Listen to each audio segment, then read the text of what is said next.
Harry Potter and the Philosopher's Stone by JK Rowling. Read by Nirvan Bajaj and Ekveer Bajaj. Chapter 1. The Boy Who Lived.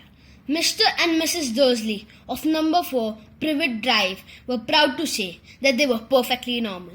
Thank you very much. They were the last people you would expect to be involved in anything strange or mysterious, because they just didn't hold with such nonsense. Mr. Dursley was the director of a firm called Grunnings, which made drills. He was a big, beefy man with hardly any neck, although he did have a very large moustache. Mrs. Dursley was a thin and blonde and had nearly twice the usual amount of neck, which came in very useful as she spent so much of her time craning over garden fences, spying on the neighbors. The Dursleys had a small son called Dudley, and in their opinion, there was no finer boy anywhere. The Dursleys had everything they wanted, but they also had a secret, and their greatest fear was that somebody would discover it. They didn't think they could bear it if anybody found out about the Potters. Mrs. Potter was Mrs. Dursley's sister, but they hadn't met for several years. In fact, Mrs. Dursley pretended she didn't have a sister, because her sister and her good-for-nothing husband were as un-Dursley-ish as it was possible to be. The Dursleys shuddered to think what the neighbors would say if the Potters arrived in the street. The Dursleys knew that the Potters had a small son too, but they had never seen him. This boy was another good reason for keeping the Potters away. They didn't want Dudley mixing with a child like that. When Mr. and Mrs. Dursley woke up on the dull, grey Tuesday, our story starts. There was nothing about the cloudy sky outside to suggest that strange and mysterious thing would soon be all happening all over the country. Mr. Dursley hummed as he picked out his morning boring tie for work, and Mrs. Dursley gossiped away happily as she wrestled a screaming Dudley into his high chair. None of them noticed a large, tawny owl flutter past the window. At 8:30, Mr. Dursley picked up his briefcase, pegged Mrs. Dursley on the cheek, and tried to kiss Dudley goodbye, but missed, because Dudley was now having a tantrum and throwing his cereal at the walls. "Little tyke," chortled Mr. Dursley as he left the house. He got into his car and backed out of number 4's drive.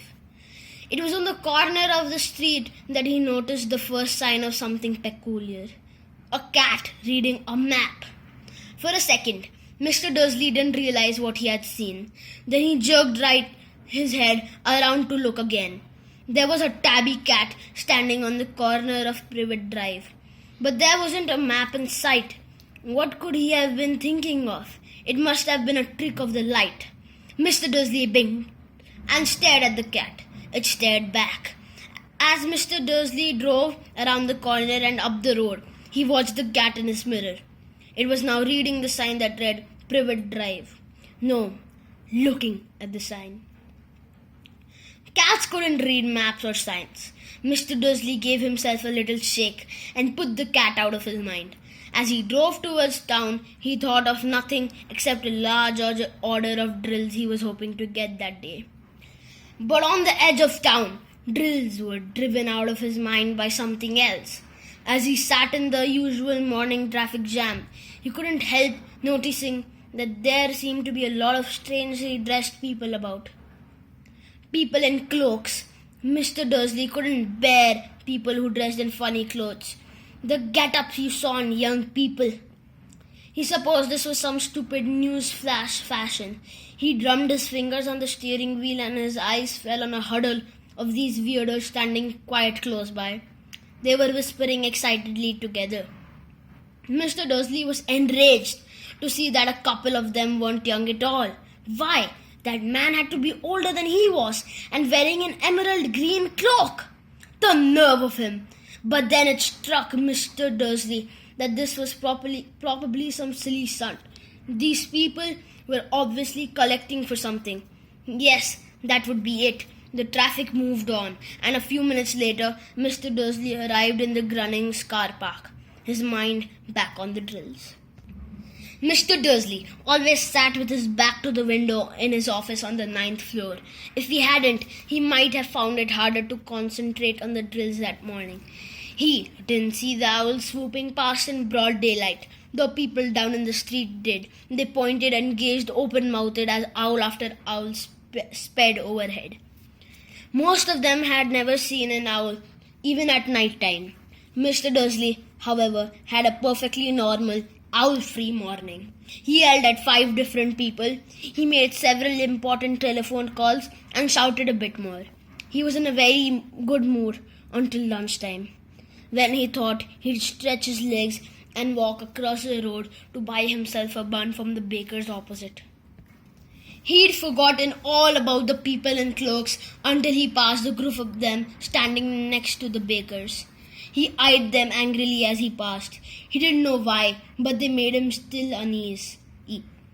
This lot were whispering excitedly too, and he couldn't see a single collecting tin.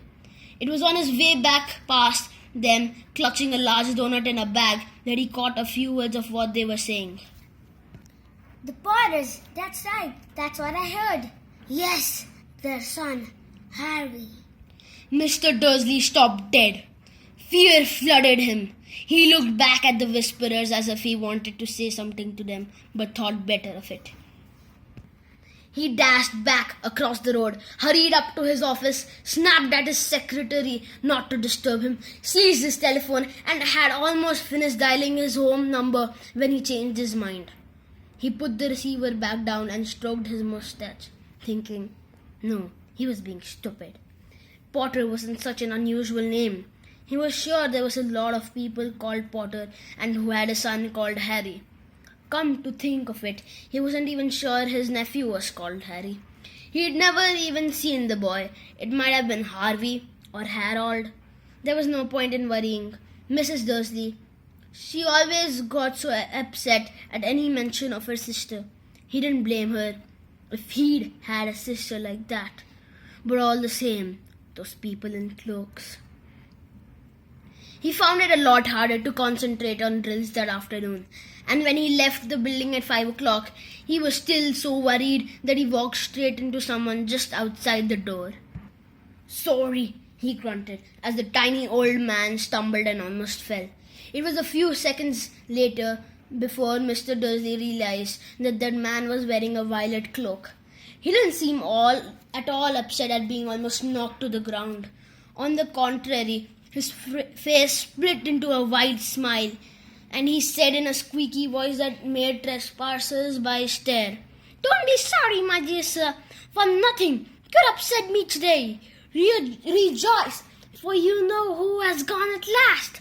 Even muggles like yourself should be celebrating this happy day." And the old man hugged Mr. Dursley around the middle and walked off.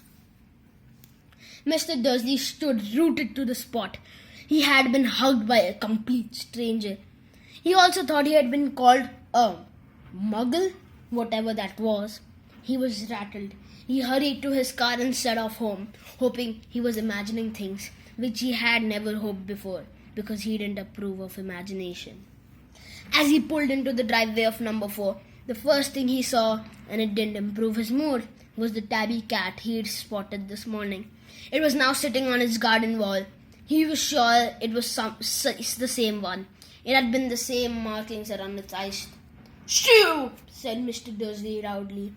The cat didn't move. It just gave him a stern look. Was this normal cat behavior? Mr. Dursley wondered.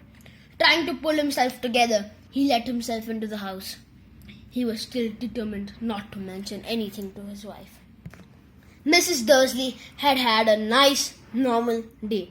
She told him over dinner all about Mrs. Next Door's problems with her daughter and how Dudley had learnt a new word. Mr. Dursley tried to act normally. When Dudley had been put to bed, he went into the living room in time to catch the last report of the evening news.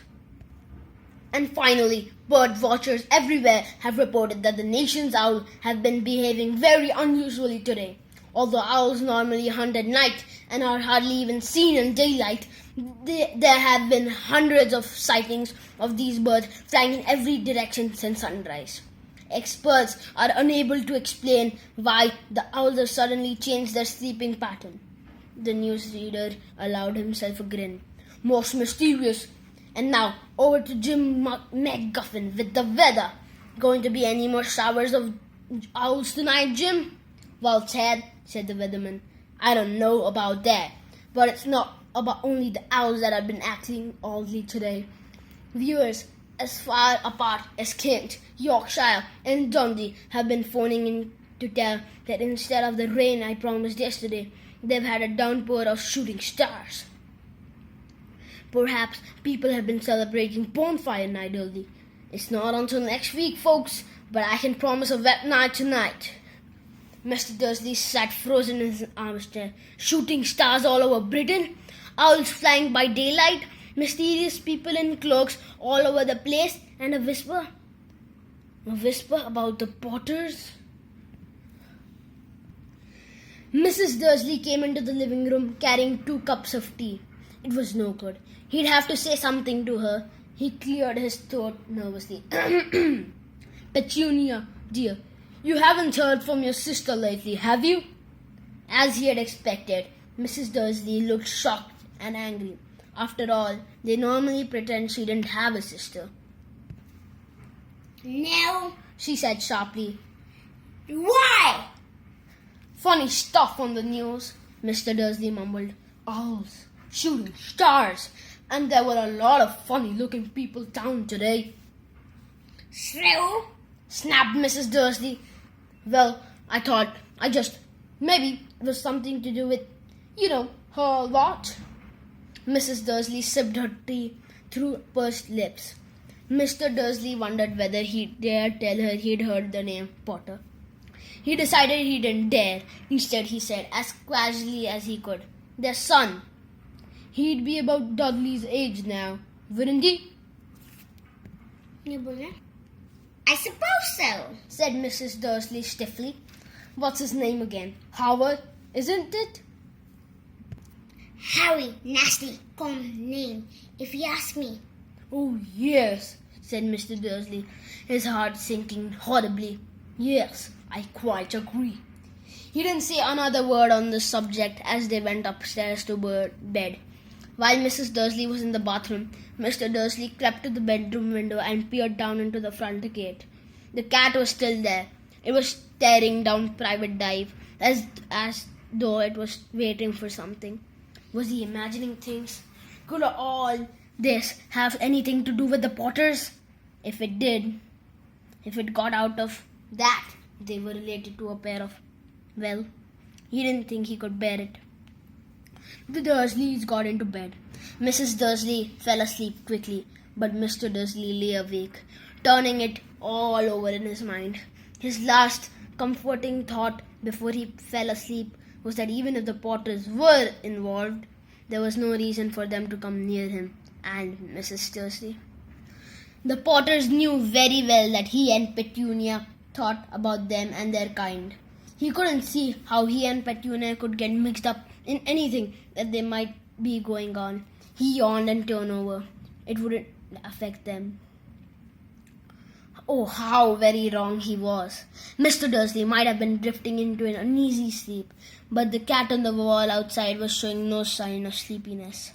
It was sitting as still as a statue, its eyes fixed unblinkingly on the far corner of Privet Drive. It didn't so much as quiver when a car door slammed in the next street, nor when 2 owls swooped overhead. In fact, it was nearly midnight before the cat moved at all. A man appeared on the corner.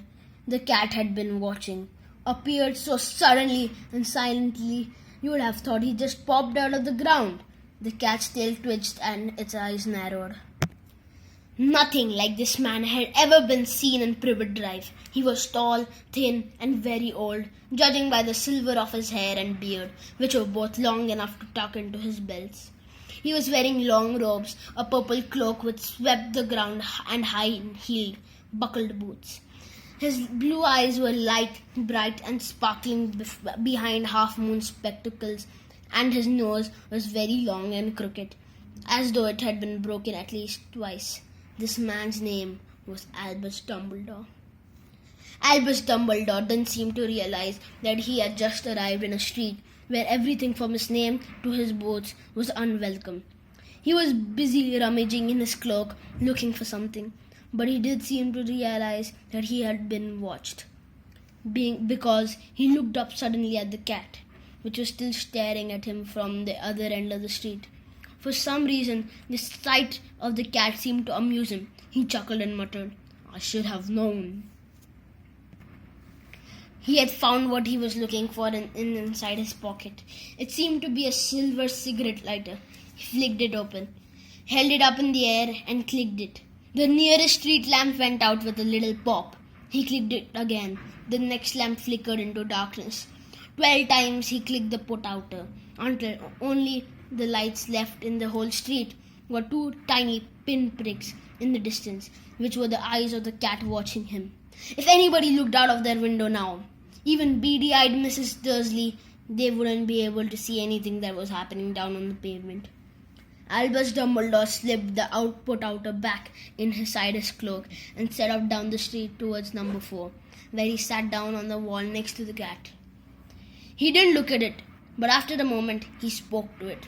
"Fancy seeing you here, Professor McGonagall." He turned to smile at the tabby, but it had gone. Instead, he was smiling at a rather severe-looking woman who was wearing square glasses exactly the shape of the markings the cat had around its eyes. She too was wearing a cloak, an emerald one. Her black hair was drawn into a tight bun. She looked distinctly ruffled. "How did you know it was me?" she asked. "My dear Professor, I've never seen a cat sit so stiffly." "You'd be stiff if you would be sitting on a brick wall all day," said Professor McGonagall. "All day? When you could have been celebrating? I must have been past a dozen feasts and party on my way here." Professor McGonagall sniffed angrily. "Oh yes, everyone's celebrating, all right," she said impatiently. "You'd think they'd be a bit more careful, but no, even the muggles have noticed something's going on. It was on the news." She jerked her head back at the Dursleys' dark living room window. "I heard it. Flocks of owls shooting stars. Well, they're not completely stupid. They were bound to notice something. Shooting stars down in Kent. I'll bet that was Deadless Diggle. He had been so much sense." "You can't blame him," said Dumbledore gently. "We had been precious little to celebrate for 11 years. "I know that," said Professor McGonagall irritably. "But that's no reason to lose our head. People are being downright careless out on the streets in broad daylight. Not even dressed in muggle clothes, swapping rumors." She threw a sharp, sideways glance at Dumbledore here, as though hoping he was going to tell her something, but he didn't. So she went on. "A fine thing it would be if, on the very day you know who seem to have disappeared at last, the muggles find out all about us. I suppose he really has gone, Dumbledore." "It certainly seems so," said Dumbledore. "We have much to be thankful for. Would you care for a sherbet lemon?" "A what?" "A sherbet lemon. The kind of muggle sweet I'm rather fond of." "No, thank you," said Professor McGonagall coldly, as though she didn't think this was the moment for sherbet lemon. "As I say, even if you know who has gone, my dear Professor, surely a sensible person like yourself can call him by his name. All this you-know-who nonsense. For 11 years I've been trying to persuade people to call him by his proper name. Voldemort." Professor McGonagall flinched, but Dumbledore, who was unsticking 2 sherbet lemons, seemed not to notice. "It all gets so confusing if you keep saying, 'You know who.' I have never seen any reason to be frightened of saying Voldemort's name." I know you haven't, said Professor McGonagall, sounding half exasperated, half admiring. But you're different. Everyone knows you're the only one. All right, Voldemort wasn't frightened of. You flatter me, said Dumbledore calmly. Voldemort had powers I will never have. Only because you're too noble to use them. It's lucky it's dark. I haven't blushed so much since Madame Pomfrey told me she liked my new earmuffs. Professor McGonagall shot a sharp look at Dumbledore and said, These owls are nothing to do with the rumors that are flying around. You know what everyone's saying about why he disappeared, about what finally stopped him? It seemed that Professor McGonagall had reached the point she was most anxious to discuss. The real reason she had been waiting on a cold, hard wall all day. For neither as a cat nor as a woman had she fixed Dumbledore with such a piercing stare as she did now. It was plain, whatever everyone was saying, she was not going to believe it until Dumbledore told her it was true. Dumbledore, however, was choosing another sherbet lemon and did not answer. What they're saying, she pressed on, is that last night Voldemort turned up in Godric's Hollow. He went to find Potters. The rumor is that Lily and James Potter are that they're dead. Dumbledore bowed his head. Professor McGonagall gasped. Lily and James, I can't believe it. I didn't want to believe it. Oh, Albus. Dumbledore reached out and patted her on the shoulder. I know, he said heavily. Professor McGonagall's voice trembled as she went on. That's not all. They're saying he tried to kill the Potter's son, Harry, but he couldn't. He couldn't kill that little boy. No one knows why or how, but they're saying that when he couldn't kill Harry Potter, Voldemort's power somehow broke, and that's why he's gone. Dumbledore nodded glumly. It's true? Flattered Professor McGonagall. After all he's done, all the people he's killed, he couldn't kill a little boy? It's just astounding of all the things to stop him, how he, in the name of heaven, did Harry survive. We can only guess, said Dumbledore. We may never know. Professor McGonagall pulled out a lace handkerchief and dabbed at her eyes beneath her spectacles. Dumbledore gave a great sniff as he took a golden watch from his pocket and examined it. It was a very odd watch. It had 12 hands, but no numbers. Instead, little planets were moving around the edge. It must have made sense to Dumbledore, though, because he put it back in his pocket and said, Hagrid's late. I suppose it was he who was told you would be here, by the way. Yes, said Professor McGonagall. And I don't suppose you're going to tell me why you're here of all places? I've come to bring Harry to his aunt and uncle. They're the only family he has left now. You don't mean... You can't mean the people who live here, cried Professor McGonagall, jumping to her feet and pointing at number 4. Dumbledore, you can't! I've been watching them all day. You couldn't find 2 people who are less like us, and they've got this son. I saw him kicking his mother all the way up the street, screaming for sweets. Harry Potter, come and live here! It's the best place for him, said Dumbledore firmly. His uncle and aunt will be able to explain everything to him when he's older. I've written them a letter. A letter? Repeated Professor McGonagall faintly, sitting back down on the wall. Really, Dumbledore? You think you can explain all this in a letter? These people will never understand it. He'll be famous, a legend. I wouldn't be surprised if today was known as Harry Potter Day in the future. There will be books written about Harry. Every child in our world will know about his name. Exactly, said Dumbledore, looking very seriously over the top of his half-worn glasses. It would be enough to turn any boy's head. Famous before he can walk and talk. Famous for something he won't even remember. Can't you see how much better off he'll be growing up away from all that until he's ready to take it? Professor McGonagall opened her mouth, changed her mind, swallowed, and then said, Yes, you're right, of course. But how is the boy getting here, Dumbledore? She eyed his cloak suddenly, as though there might be hiding Harry underneath it. Hagrid's bringing him. You think it wise to trust Hagrid with something as important as this? I would trust Hagrid with my life, said Dumbledore. I'm not saying his heart isn't in the right place, said Professor McGonagall grudgingly. But you can't pretend he's not careless. He doesn't intend to. What was that? A low, rumbling sound had broken the silence around them. It grew steadily louder as they looked up and down the street for some sign of a headlight.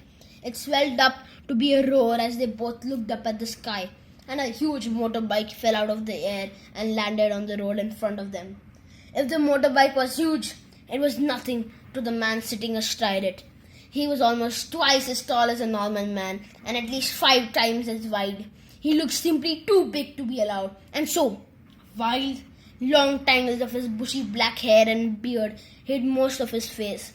He had hands the size of dustbin lids, and his feet in their leather boots were like baby dolphins. In his vast muscular arms, he was holding a bundle of blankets. Hagrid, said Dumbledore, sounding relieved. At last, and where did you get the motorbike?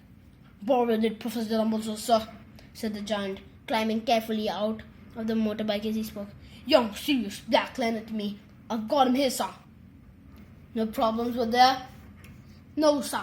House was almost destroyed, but I got him out all right before the muggles started swarming around. He fell asleep as he was flying over Bristol. Dumbledore and Professor McGonagall bent forward over the bundle of blankets. Inside, just visible, was a baby boy, fast asleep. Under a tuft of jet black hair over his forehead, they could see a curiously shaped cut, like a bolt of lightning. Is that rare? Whispered Professor McGonagall. Yes, said Dumbledore. He'll have that scar forever. Couldn't you do something about it, Dumbledore? Even if I could, I wouldn't. Scars can come in useful. I have one myself about my left knee, which is perfect map of London Underground.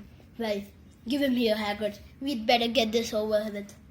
Dumbledore took Harry in his arms and turned towards the Dursley's house. Could I say goodbye to him, sir? Asked Hagrid. He bent his grey shaggy head over Harry and gave him that what must have been a very scratchy, whiskery kiss. Then suddenly Hagrid let out a howl like a wounded dog. Shh! Hissed Professor McGonagall. You'll wake the muggles! So sorry, sobbed Hagrid, taking out a large spotted handkerchief and burying his face in it. But I can't stand Lily and James dead, and little poor Harry off to live life with muggles. Yes, it's all very sad. But get a grip on yourself, Hagrid, or we'll be found, Professor McGonagall whispered, patting Hagrid gingerly on the arm as Dumbledore walked over the low garden wall and walked to the front door. He laid Harry gently on the doorstep, took a letter out of his cloak, came and tucked it inside Harry's blankets, and then came back to the other two. For a few full minutes, the three of them stood and looked at the little bundle. Hagrid's shoulders shook. Professor McGonagall's blinked furiously, and the twinkling light they usually shone from Dumbledore's eyes seemed to have gone out.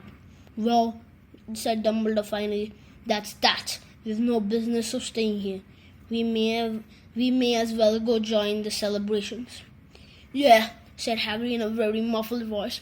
I'd best get this bike away. Good night, Professor McGonagall. Professor Dumbledore, sir. Wiping his streaming eyes on his jacket's sleeve, Hagrid swung himself onto the motorbike and kicked the engine into life. With a roar, it rose into the air and off into the night. I shall see you soon, I expect, Professor McGonagall, said Dumbledore, nodding to her. Professor McGonagall blew her nose in reply. Dumbledore turned and walked away back down the street. On the corner, he stopped and took out the silver put-outer. He clicked it once, and 12 balls of light sped back to the street lamp so that Privet Drive glowed, suddenly orange. And he could make out a tabby cat slinking around the corner at the other end of the street. He could just see the bundle of blankets on the step of number 4. Good luck, Harry, he murmured. He turned on his heel and walked with a swish of his cloak. He was gone.